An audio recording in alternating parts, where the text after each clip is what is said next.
now we're going to take a look at the Scheveningen. We kind of looked at it in the last lecture when we transposed from the Najdorf into the Scheveningen, but this time, instead of playing A6, we just play E6 immediately, and we go into that very strong defensive sort of setup. You're basically saying, okay, come attack me, and good luck with that. And in the meantime, you know that you're going to have a lot of counterattacking chances and a really good endgame. And especially these kind of openings are good to have in your repertoire if you're playing against someone who's really used to seeing E5 as a response to E4. They want to go into an Italian or a Spanish or a Gioco piano or a four knights opening, something like that. You play the Sicilian. Maybe they're familiar with a few lines of the Sicilian. They've seen the dragon. They've seen this or that. But when you have the Scheveningen and the Najdorf in your back pocket, you know these variations, especially in blitz, you're going to get a lot of really good positions because your opponents will be less prepared than you. And that's the goal of studying the openings, right? Be more prepared than your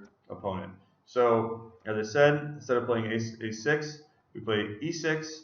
And then what we usually have in the Scheveningen, if white is first in the opening, is instead of playing the English attack or some of the other attacks that we've learned, although you still can play the English attack, they will go into a different setup, which I will show you now. This one is known as, it's known as the Keres attack, depending on the move order that you play, or it's just the main line of the Scheveningen. So we're going to kind of look at the main line of Scheveningen, which I showed you part of in a previous lecture. So we're going to go ahead and get castled early here.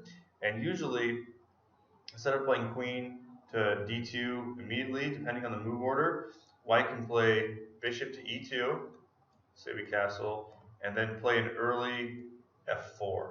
And so in this case, they're trying to take control of the center, which we basically let them do by not playing the Najdorf, by not playing the dragon. It looks like we're setting up in a way that is very passive, but the Scheveningen is very solid, and it also allows for good counter-attacking chances. Now we may want to play this Najdorf move a6, but the move order is the only thing that makes it different from the Najdorf.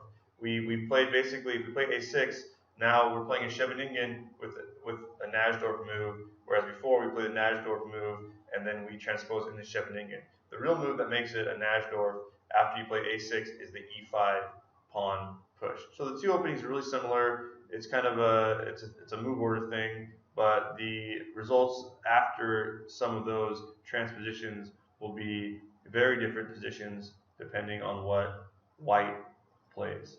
So let's say we want to play out our knight out to here, and black will usually, or white will usually castle short in this case. Once he's played f4, he wants to have a rook behind this, and he's going to eventually attack either on e5 or on f5.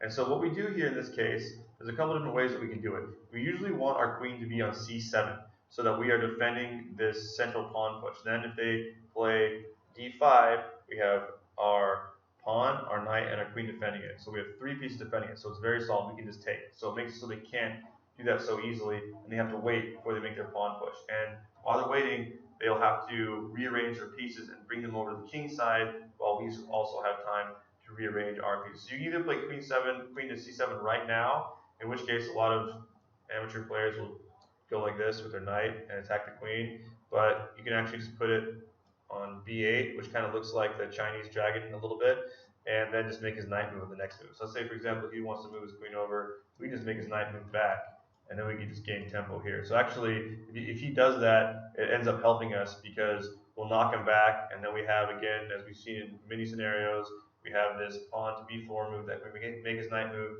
and get our pawns rolling on the queen side. And the queen's actually not in a bad position right here, even though it looks like we don't normally want to have our queen on the back rank.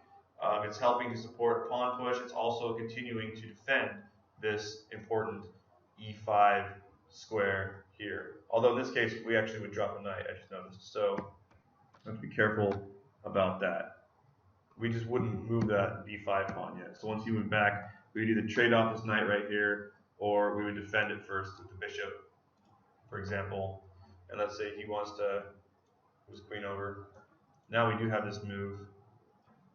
So we don't. Now we can move this forward, and if he wants to take the knight, it's fine. We just take back with the bishop, and now actually that helped us. So you got to be really careful when you're making trades when you're the attacking side, it may help develop your opponent's pieces and get rid of your attacking pieces. So in general, we want to keep our pieces on the board when we're the attacker. We want to get the pieces off the board if we are the defender. Okay, so this is a really typical scenario, but if we don't want to play queen to c7 right away and allow the knight to come down. It's just a choice of move order. We can play the a6 move first, and then we can play this queen move. Put it right there. It's a really logical spot to be. Still aims down the board. But the main reason we want the queen here in the Scheveningen is to defend from white pushing this pawn down and hitting us here. So it's a really strong place for it to be. A typical maneuver for white in the Scheveningen is also to rearrange their bishop here to f3. What they do by doing that is they're both defending this pawn and also preparing for later on, if it makes sense, to push pawn to e5. And even though we're defending that square, now it opens up this bishop onto this diagonal. Depending on what we have done with our pieces, it can be a nice setup. It can also allow the bishop to later on in the attack it's going to move down and be flexible. And so let's say we just set up our pieces in normal fashion. Now white's got a pretty good attack here. They can choose to either push this pawn on the f file forward or the e pawn forward, and we are looking to defend. We're defending all those things, and we're looking to expand as usual. So again, we have a really similar type of a Sicilian defense setup, and that's good. We know what we're trying to achieve. We're going to have queenside expansion. We're going to be playing some defense, but each position is different, and each position will be more or less comfortable for you depending on how well you know the themes. So one of the key things to know is just which setup to choose depending on what your opponent does, right? If they go into the Fischer-Sozin attack with the bishop, we play e6 and we go into a Scheveningen, okay? If we want to avoid the English attack and all those different openings, I think in the Najdorf or against the Adams attack, which now has been shown to be really effective against the Najdorf, just play the Scheveningen instead. Or play the dragon if you're prepared to defend if they play the Yugoslav attack, right? So it's a matter of preference for you and which opening you feel most comfortable with. When you're well versed in all of them, you will get a good position no matter what because you have chosen the correct line or the most concrete, strongest lines against each opening setup. And so just to continue a few more moves to see what might happen here, white can pawn storm right now. They can look to just immediately try to open this position up. A lot of times, as I said, the best thing to do is ignore it. In this case, we might want to actually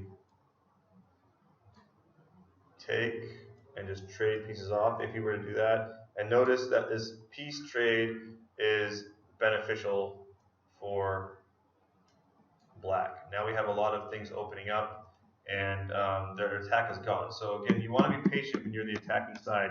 You don't want to necessarily push your pawns forward until you are ready. Let's see what happens if we push this pawn forward. And we simply capture. Takes, takes, takes. So in this case, we had enough pieces to defend. He can make this dangerous pin, but then of course we can trade because it's with check. And again, the attack is pretty much done for if he chose to make such an early pawn thrust, okay? And so the lesson for the attacker is to be patient and wait till you have more pieces before you make these pawn pushes. And the lesson for the defender is to be calm and just make sure that you've got all your bases covered. White might instead choose to move their rook over and double their rooks on this right here, or they can play h4 and look to attack this way. Maybe move the queen over. So for example, we do something like this. Move the queen over here. They wouldn't want to do that actually, they would lose material. But oftentimes, moving your queen out of the way and then pushing these other pawns forward, maybe by going there, can be a good thing to do. Something like this. And now the attack is coming with lots of pawns and lots of pieces all on the king side. That's another thing that may happen in this opening. Okay, so just another example. You've got to play it a lot to get familiar with with how things will go down. And notice this is a very dangerous situation to be in right here for black. But our setup is solid, and we have counterattacking chances. And so you got to go out and practice it, see what happens in your games, and feel free to post in the discussion after you play with these openings. Tell us what your results were. Share some PGNs in the discussion board, and share with the community so that other students of the course can benefit from the experience you had in your games.